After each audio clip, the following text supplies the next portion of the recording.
All right, what's up, guys? I'm here with Chris, and today we're doing a Q&A. We're going to be asking him a few questions about his animated work and kind of what that journey looks like so far. First question, what does that journey look like so far? How long have you been working on this project? So far, it's been, I like to say, I've had this idea for almost 4 years.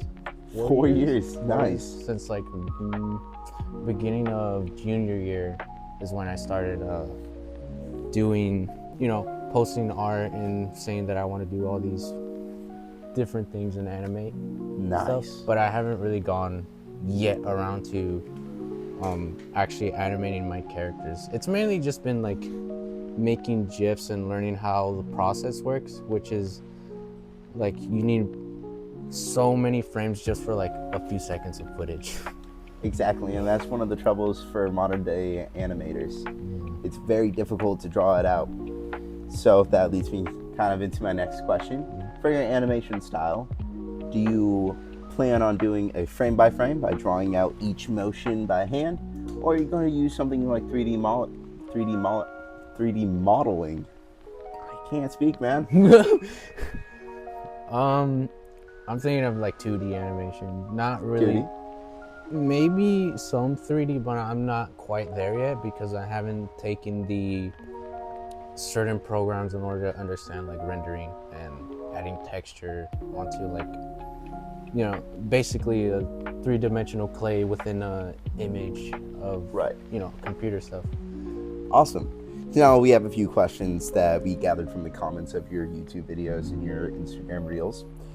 Some of them being, where do you see this launching off from?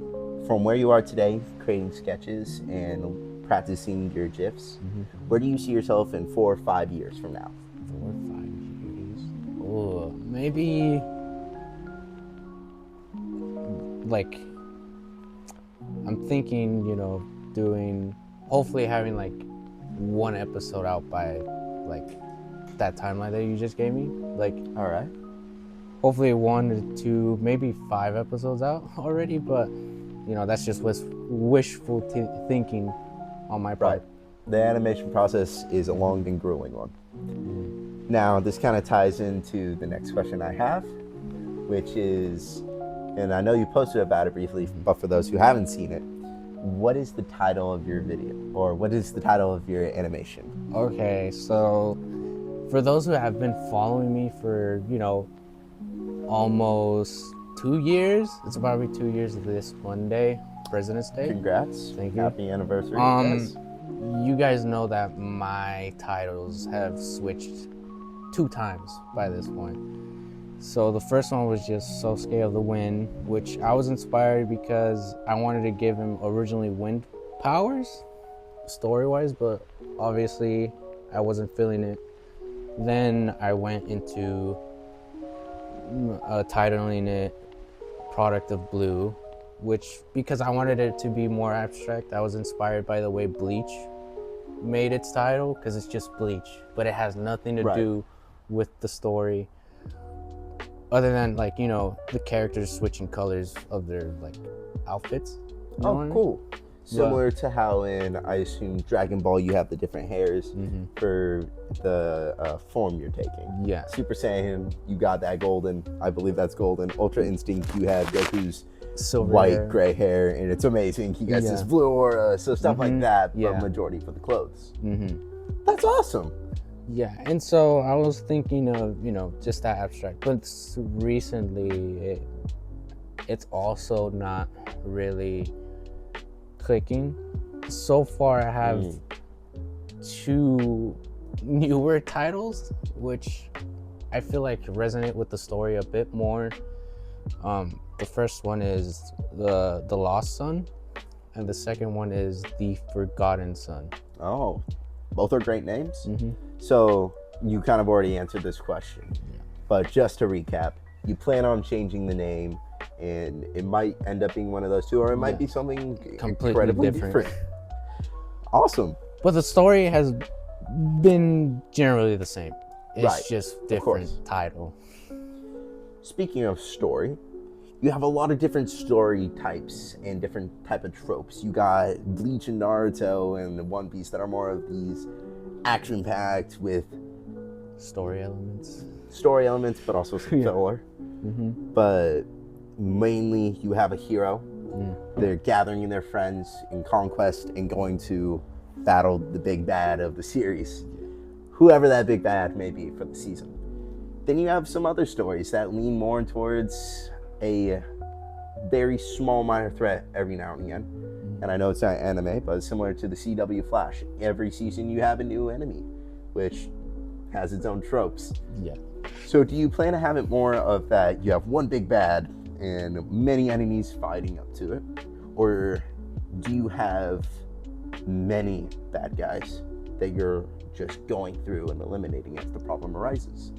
I would say it's a blend of both, because there's one reoccurring villain and there's other sort of I guess you could say like people that are trying to be heroes but with the wrong perspective on life. More like leaning anti-hero, but ultimately there's still a form of villain. Right. Moving on to the next topic. Speaking of Bleach and other animes, so every anime has their own style, where you have Attack on Titan, very creased lines. You have that very shadowed eye line. It's very serious, very dampening. And then you got something like Spy X Family, and it's very upright, very colorful. Yeah. Or is it going to be something like Uzumaki, where it's that dark black and white throughout? What's kind of like your ideal color scheme to how are you going to draw it? You said you take heavy inspiration from Bleach. Is it going to be leaning more to that art style? Probably leaning more to that art style, and maybe a bit of I know it's not an anime, but Devil May Cry, because of the color scheme. Just because I like the color scheme and I like the certain outfits that they wear. Awesome, that's great.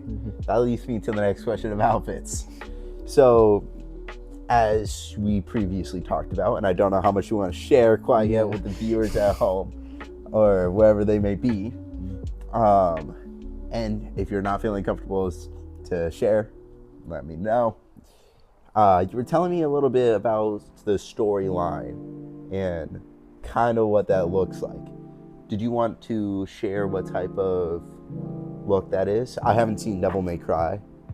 I haven't seen much of the art, so I don't know if it's going to be robes, tuxedos, it's casual wear. It's kind of like a wild card, as you could say, because sometimes there's tuxedos, sometimes there's the actual sort of uniform look, right? And then sometimes there's the casual look, which is like, for most animes, that's like the main look. Like nobody really differentiates from the casual look, but unless there's like some sort of like specific situation that they have to. And we commonly see that in Jujutsu Kaisen, where you have that Jujutsu High uniform.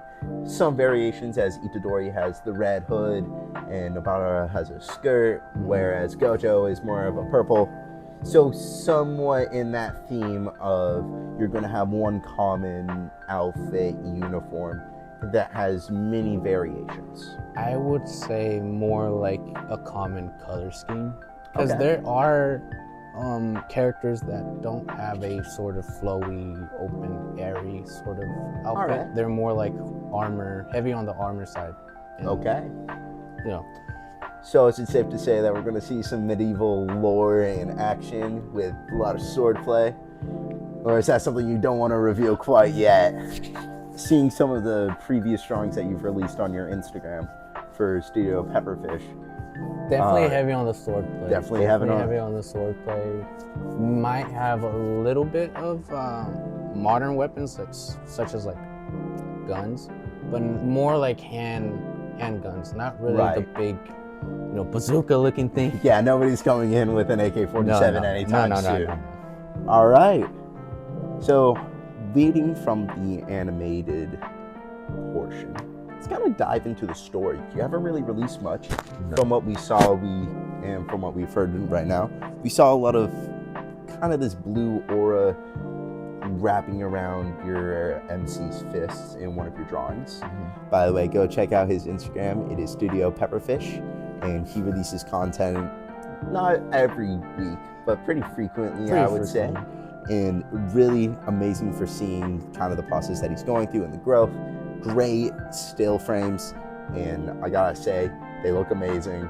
And if you want context to what we're saying, go check that account out on Instagram. It's going to be amazing for the future series, as far as I can tell. So yeah. Story-wise, it's very, I guess you could say in a way it's isekai, but not, because it's more like not really going to the other world. It's more like the enemies coming to this world. Oh, I see. So it's going to be a two-world. So that leads me to ask. Sorry, totally cut you off. Is it going to be more of you have portals, or is it going to be when your MC falls asleep, he transfers, or is it going to be like solo leveling where you have these gates that open up and you have hunter leagues trying to defend the city, or is it going to be more on the subtle side? Like I said to you previously, it's going to be more like portals, but not in the traditional sense as like ritual stuff or spiritual sort of opening. It's more like a tear within one reality that links into another one because of previous encounters with that specific reality. Oh, interesting. So if I'm understanding right, it would be on the low-key side. Also, don't worry, guys. This is root beer. Yeah, root we're not 21 quite yet. Drinking root beer. To understand a little bit further, it's going to be on the subtle side, maybe within like a tunnel or cavern. You got this tear. Maybe there's a ripple in a wall, similar to like Harry Potter platform 9 3/4, maybe. Or are we feeling more like a physical looking tear? Awesome. That it looks weird in the way that it interacts with everything else around it. Right, it's more of a wild unknown. Something more like the ocean and its vast waves, where during a storm, it looks so upset and you couldn't even tell you were on the same planet as Earth, where there's mountains and deserts. So that very wild, very unnatural feeling. Yeah, that's what I'm trying to go for. So we've seen many of your drawings. Again, check out his Instagram. Great. For your drawings, are we sure that that's the main character that you've drawn? You've done a similar frame throughout, and I just want to clarify for anybody that is wondering, is that going to be the MC? Yes, that is the main character. Even though he's looked different throughout each Right, the very some first variations. Post, but the thing is that each design that I've made of him, they all share similar frame, similar physical attributes or style. And style, yeah. So you were kind of telling me this a little bit, but for the MC, do we have an official name? His name is Sosuke. Sosuke? Yeah. Awesome. Any inspiration behind that name? Mainly because I'm a big fan of Studio Ghibli, and I wanted to in some way this whole anime is sort of like a love letter to all the things that I love. Oh, nice. So you're incorporating a lot of metaphors in. Yes, it would be safer to say that majority of the things that we see, from the characters to their style to their actions, all have a metaphor or a secret meaning. Yes, it would be safe to say that, because I'm interested. You got me sold. Like, a portion of the story is mainly inspired by me, in a way, and my own sort of life experience. And, as my life continues, I think this story is also going to evolve. And, like you said, are we going to be expecting to see some villains here and there? In a way, that's kind of how it's gonna continue because of my life experiences, and I will Interesting. draw links to them to create, you know, bigger metaphors Awesome. for anybody that likes that sort of stuff. Awesome. You got me thinking and wondering just about like how crazy this is going to be. I'm not even writing it, and I'm getting like psyched up. Dang. Let us know how psyched you guys are for this series. Also, if you have any questions that you want to ask in a future Q&A, whenever that may be, let us know. Type it down in the comment section. Let us DM Chris at Studio Pepperfish on Instagram. Or you can just comment a question and I'll answer it in either video form or just comment right back to you. But, awesome. Yeah. Well, I'm hoping that you get a larger following and a lot more support in this. Thank you, Zach. Also, shout out to Joe for letting us film this in his backyard. Shout out to Joe, yes. All right. Thank you for, in a way, hosting me. And no problem. Least I can do for such an amazing story writer as yourself. Thank you, Zach. And for that, I believe that we are going to conclude. Yeah. Thank you guys so much for watching. Again, leave any comments down below. And then also, please show Chris some love and support at Studio Pepperfish. And hope to see you guys soon with more news. So far, going to be a crazy ride. It's going to be crazy. Yeah. Be sure to like and subscribe, comment. Yes, definitely do those. You'll see more of me. And hopefully you'll see more of my drawings and drawing videos sometime soon. All right. And that concludes it. I have no more questions. All right. See you guys later. Dang. That was awesome.